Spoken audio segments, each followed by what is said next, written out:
Placement আছে তোর job profile related, address send করছি, দেখ তো একবার। আবার ওই জঙ্গলির বাচ্চা সেজে হাজিরা দিস না ভাই, চুল দাড়ি কেটে ফ্রেশ হয়ে যাস ইন্টারভিউটা দিতে। ছেড়ে দে, দরকার নেই। দেখ তুই না করিস না, ইঞ্জিনিয়ারিং কমপ্লিট করে কিন্তু তুই 2 বছর ধরে ঘরে বসে আছিস।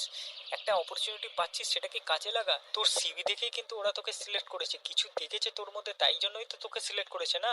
তোর একবার গিয়ে ইন্টারভিউটা দে, গিয়ে দেখ না কি হয়, তারপর না দেখা যাবে। ওই ইন্টারভিউর জন্য এসেছিলাম। Name? Arnab Biswas. Just a minute. একটু ওয়েট করুন।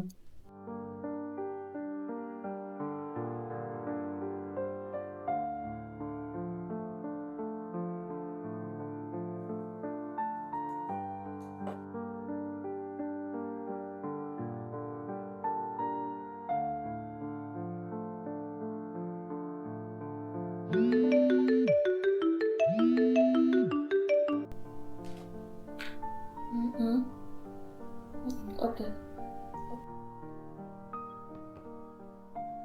এইচআর রুমে চলে যান straight. May I come in sir? Seat.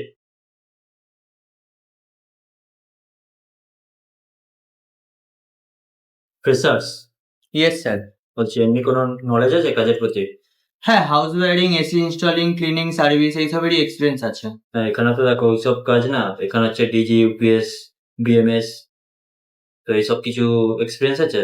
না, এগুলোর উপরে আমার প্র্যাকটিক্যালি এক্সপিরিয়েন্স নেই, বাট থিওরিটিক্যালি আমার এক্সপিরিয়েন্স আছে। তো থিওরিটিক্যালি তো কিছু হবে না, কর্পোরেট লাইফে এসে তোমাকে সবই কিছু প্র্যাকটিক্যাল করতে হবে। তো যদি কোনো কিছু প্রবলেম হয় তখন সামাল দিতে হবে, তো তখন কি পারবে? হ্যাঁ স্যার, চেষ্টা করব। লাইসেন্স আছে? না মানে তো কোপটাকেও কেটে আসতে পারতে। ঠিক আছে, দেখছি, পরে জানাচ্ছি। তাহলে কি আমি বাইরে ওয়েট করবো নাকি? না না, আপনার পরের জনকে পাঠিয়ে দিন। ওকে।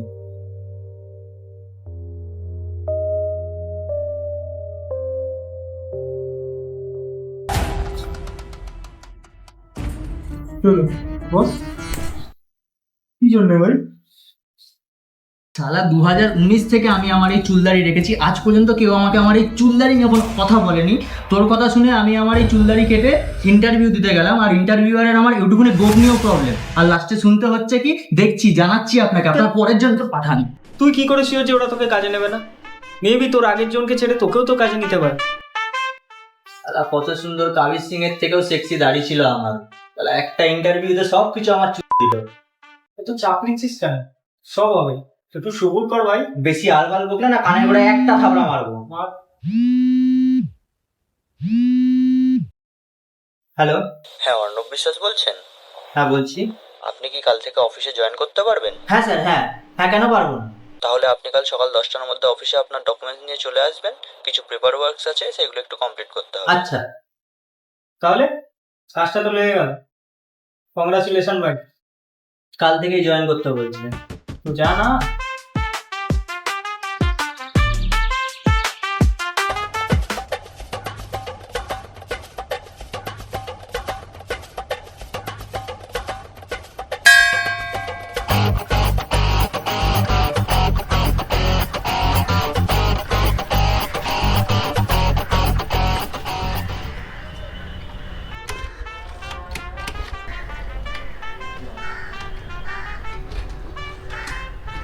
ফের সালা বালের গাড়ি হয়েছে একটা, একে তো লেট হচ্ছে, তার মধ্যে নকরানি।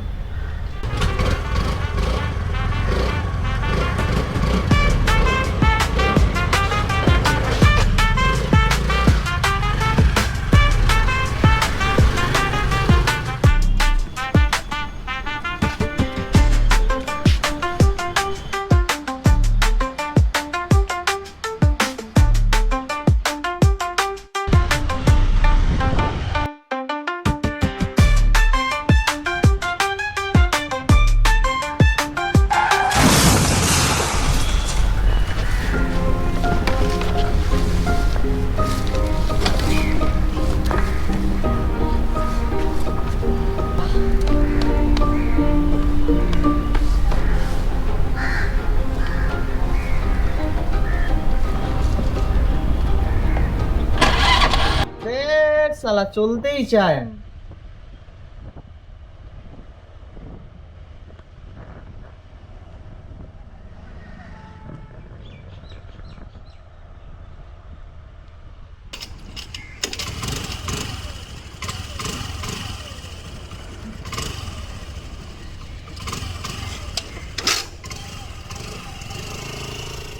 হ্যাঁ বলছি শোনো না, আজকে অনেক কাজের চাপ আছে, আজ রাত্রে আমি বাড়ি ফিরতে পারবো না। তোমার একার জন্য রান্না করতে হবে না, আমি অনলাইনে কিছু অর্ডার করে দিচ্ছি, খেয়ে নিও, ঠিক আছে? আমি কাল সকালে একবারে বাড়ি ফিরবো। প্রথম দিনই এত লেট? আমার ঘরে এসিটা কাজ করছে না, একটু দেখে নিও তো। এ বেটা কোন আদি জামানার মাল লাগানো, এটা কি জামার কোম্পানি? একটু ফিউজটা দেখি তো।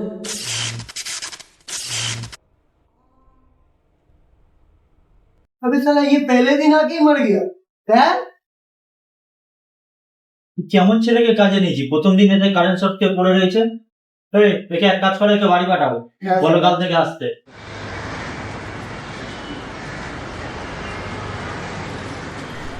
তো কেমন কাটলো আজকে তোর অফিসের প্রথম দিনটা? না রে ভাই, যেমনটা ভেবেছিলাম ঠিক তেমনটা না। কেন? ফ্যামিলির প্রেসারে পড়ে তো ইঞ্জিনিয়ারিংটা কমপ্লিট করে নিলাম। ইচ্ছে তো ছিল আমার কন্টেন্ট রাইটার হব, ফিল্ম ইন্ডাস্ট্রিতে কাজ করবো। সালা 10 জায়গাতে নাক ঘষে এই একটা জায়গাতে জব পেলাম। মনে হয় না এই চাকরিটা আমার দ্বারাই হবে। অফিসের প্রথম দিন গিয়ে ঠিক করে নিলি যে এই চাকরিটা তোর জন্য নয়? না রে ভাই, আমার ইচ্ছা ছিল অন্য কিছু করার। আমি চাইছি এক আর করছি আর এক। ভাই এটাই তো রিয়েলিটি। তাহলে রিয়েল লাইফ আর রিয়েল লাইফের মধ্যে পার্থক্য কোথায়? তোর জব প্রোফাইল আর এডুকেশন প্রোফাইল যখন মিলে যাচ্ছে, এর থেকে ভালো তুই কী চাস? আমাদের গ্রুপের মধ্যে দেখ না, যিশু ছিল, যিশু এখন এমএ করে ডেলিভারি করে বেড়াচ্ছে। আকাশে গ্র্যাজুয়েশন কমপ্লিট করে ঘরে বসে আছে ভাই, 2 বছর ধরে কোনো কাজ নেই। আমাকে দেখ না, তুই ডেলিভারি করছি, সঙ্গে আবার টিউশন করছি, চলছে না, জানি কি করব, তো করতে হচ্ছে ভাই, কাজটা তো করতে হবে, ঘরে বসে তো আর সংসার চলবে না। না রে ভাই, আমার স্বপ্নটা পুরোটাই আলাদা। ঠিকই আছে, কেউ শালা চাকরি পাচ্ছে না আর তুই চাকরি পেয়েও হাতের লক্ষ্মী পায়ে ঠেলছিস। উপর ব্যাপার ভাই, তুই দেখ তুই কি করবি, আমি চললাম। বস না, দাঁড়া না, কোথায় যাবি? দেখ ভাই, তোর মতো আমার লক্ষ্মীর ভাণ্ডার নেই, আমাকে এখন টিউশন পড়াতে যেতে হবে, তারপর ওখান দিয়ে ডেলিভারি করতে যেতে হবে, প্রচুর চাপ আছে ভাই আমার।